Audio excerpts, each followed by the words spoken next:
Kayo po ba mga bossing ko ay kailangan ng kaperahan mga bossing ko?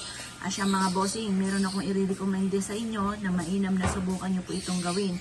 Proven po ito mga bossing ko. Basta, positive ka lamang habang ginagawa nyo po ito mga bossing. Ngayon pa mga bossing, ganito lamang po ang inyo pong gagawin. Pinaka the best mga bossing ko sa paggawa ng mga pampaswerte ay kada Tuesday or Friday.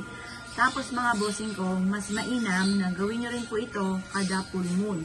Pero masasabi ko lamang kapag po ikaw ay abala at parang magmamadali ka sa mga araw na aking nabanggit, gawin nyo kahit anong araw. Basta umaga nyo siya gagawin ng mga bandang alas 7 or kaya po, ayun, sa gabi, full moon lang talaga sa gabi. Kasi yung mga gumagawa sa gabi, mga ano po yung gumagamit ng kaliwa. Eh syempre, tayo po mga bossing, hindi kaliwa ang ating hasi. Ang hasi po natin ay pampaswerte. Kaya, tuwing umaga lang po tayo gagawa. Ngayon po mga bossing, ito yung ating asin. Mag-wish ka na mula sa inyo pong puso. Ito po mapapasin nyo na lagi kang iaadyanan kung saan lagi ikaw ay suswertihin.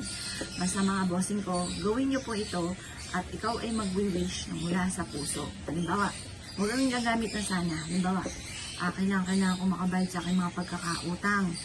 Kailangan ko magkapera kaagad. Ganun pa mga bossing. Gusto ko na magkaroon ako ng maraming pera kaagad. Or kaya po sa aking negosyo, ako ay magkakaroon ng malaking benta araw-araw. Or kaya po, mananalo ko ng malaking halagang pera sa tinatayaan ko. Ganun mga bossing.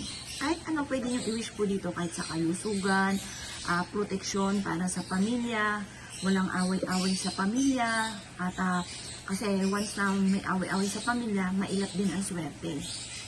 Once na lagi nasa kalooban ninyo, panay hinanakit, panay sama ng loob, mailap din ang swerte. Kaya kailangan, ano po yan may proseso. Kaya kailangan mga bossing ko, iwaksin nyo muna po yung mga kinikim-kim ninyong saloobin na hindi maganda, ganun din po yung mga away-away.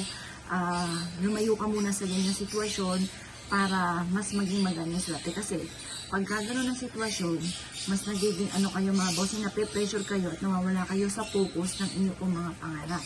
Kaya kailangan, umalis ka muna sa gano'ng sitwasyon. Tapos, positive lamang mga bossing. Mapapansin niyo mga bossing ko na lagi ka naman iaadyan ito ko sa lagi kayo sa swerte.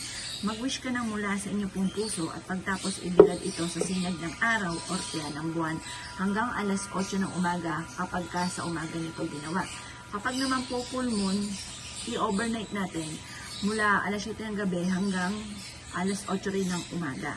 Kasi para dalawa yung swerte. Isa sa full moon, isa sa araw.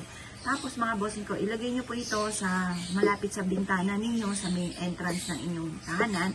O kaya po mga bossing ko, ilagay nyo po ito sa center table or sa pagkainan kung saan ka nakain. Ako mga bossing ko, kahit pumunta kayo dito sa amin, ang bawat main entrance namin ng aming tahanan, merong ganito, may dahon ng laurel pa, bawang.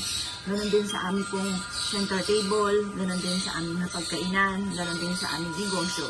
At masasabi kong tunay na napakaswerte, proven mga bossing. Kaya kung ikay isa sa mga naniwala at nais po itong gawin, asya mga bossing, good luck po sa inyo po lahat.